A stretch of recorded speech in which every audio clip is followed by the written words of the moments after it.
Hey, let's talk about this cool old movie from 1972 called The Mechanic. It's all about a hitman and his apprentice dealing with danger stuff. What makes it still awesome today? Well, it's got a great story, super exciting action scenes, and actors that really nail it. Why does this movie stick around? It's got a gripping plot, awesome action, and unforgettable performances. Stick around because we're about to spill some interesting, surprising, and sad facts about it. Now, tell me, what do you think makes this movie a timeless classic? And which character in the film is your absolute favorite? And hey, share your personal stories about this movie. We'd love to hear from you. So, get your snacks ready and let's dive into The Mechanic together. It's going to be fun. In 1972, a film emerged that greatly influenced the world of cinema. The story revolves around a skilled assassin passing on his knowledge to a younger apprentice. The mentor-student dynamic and themes of loyalty and betrayal strike a chord with audiences, making the movie relevant even today. This classic movie has left its mark, shaping the action genre and inspiring countless filmmakers. Its portrayal of characters facing moral dilemmas continues to captivate viewers, ensuring its timeless status. The movie's undeniable significance in cinema will be celebrated for years to come. Charles Bronson, known for his roles in The Great Escape and Heritage, brought depth to his character in The Mechanic. His experiences in the Pennsylvania coal mines influenced his portrayal of Danny. He was also considered for several roles in other films, showcasing his versatility. The Mechanic marked the second collaboration between Bronson and director Michael Winner, the first being Chato's Land. Together, they continued to work on several successful projects, including Death Wish and its sequels. The Mechanic stands as a testament to their partnership and Bronson's talent, making it a significant entry in their body of work. The martial arts scenes in the movie were filmed at Takuruki Kubota's dojo in just one day, using 65 camera setups. However, these scenes were shortened during editing because they gave the film a James Bond feel. Keenan, Wynn and Leon Ames appeared together in 6 previous films before The Mechanic, including Weekend at the Waldorf and The Absent-Minded Professor. Sergio Leone once praised Charles Bronson as the greatest actor he ever worked with. Bronson turned down roles in Leone's Famous Man with No Name trilogy, but eventually starred in Once Upon a Time in the West. In the movie, Bishop's painting, The Garden of Earthly Delights by Hieronymus Bosch, plays a significant role. This painting, housed in the Museo del Prado in Madrid, is prominently featured. Charles Bronson, known for his roles in several iconic films, including House of Wax, The Magnificent Seven, and Once Upon a Time in the West, has a notable presence in the film. Jan Michael Vincent, who gained recognition through American TV programs before transitioning to film, made his debut in a Mexican production and later starred in The World's Greatest Athlete. These elements contribute to the richness of the film's narrative and character development. In The Mechanic, Charles Bronson, who played one of the title characters, passed away on August 30, 2023. His co-star, Robert Vaughn, was the last surviving actor from The Magnificent Seven until his death on November 11, 2016 at age 83.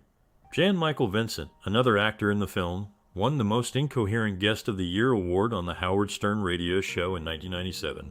Keenan Wynn, who also appeared in The Mechanic, was uncle to the Hudson brothers through marriage and had connections to singer-songwriter Paul Williams.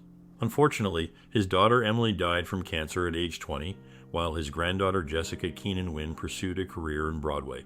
These actors contributed to the dynamic cast of The Mechanic, each leaving their mark on the film industry.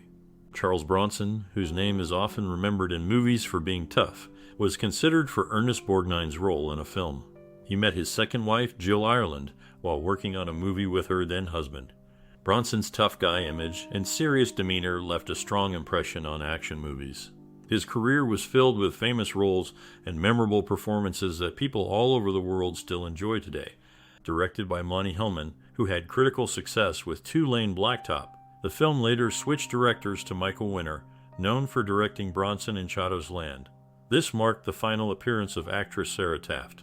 The Mechanic was the first of 2 movies where Charles Bronson plays a character who reads lips, the second being The Evil That Men Do in 1984. In the heart of Hollywood, Charles Bronson's name was inspired by the famous Bronson Gate at Paramount Studios, found at the north end of Bronson Ave. Inside his character's home, you can spot a vintage 1962 Gottlieb's Pleasure Island pinball machine. During the movie's big release, it was said to have featured the detonation of the largest controlled explosion in Los Angeles back then.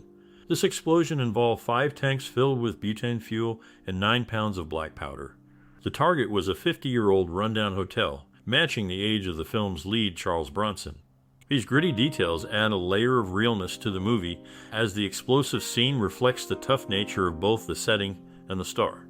The film's promotion of a record-breaking explosion fits well with its theme of high-stakes action, presenting an explosion as strong and lasting as the main character himself. In this movie, Charles Bronson acted alongside his wife, Jill Ireland, who portrayed a prostitute. Bronson's upbringing in a coal mining town in western Pennsylvania shaped his life, as both his parents were Lithuanian immigrants. His experience with underground work, stemming from his family's mining background, proved useful in his role as the Tunnel King Valinsky in The Great Escape. Despite this, he suffered from a severe fear of enclosed spaces, stemming from a childhood incident where he was trapped in a mine cave-in. Evangelist Billy Graham disclosed on The Tonight show that he watched this film with his son.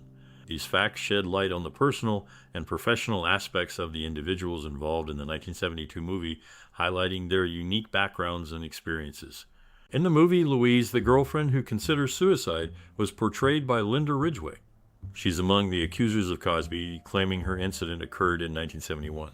Charles Bronson starred in the film, known for his roles in movies like The Magnificent Seven and The Great Escape, where he appeared alongside Steve McQueen and James Coburn.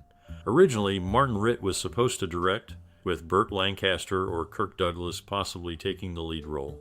It's an intriguing background for a classic film that showcases talent and potential paths not taken. In the heart of Los Angeles, a story unfolds with Charles Bronson making his mark at 305th St. the Victim's home.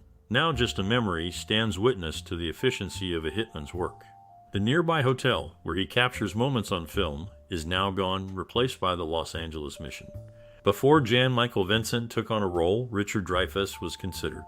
However, tensions arose as Bronson didn't approve of Dreyfuss or Vincent. Dreyfuss was turned down because Bronson wasn't happy, partly due to personal issues and Vincent's constant sneezing. Despite the challenges, Vincent persevered and brought the character to life.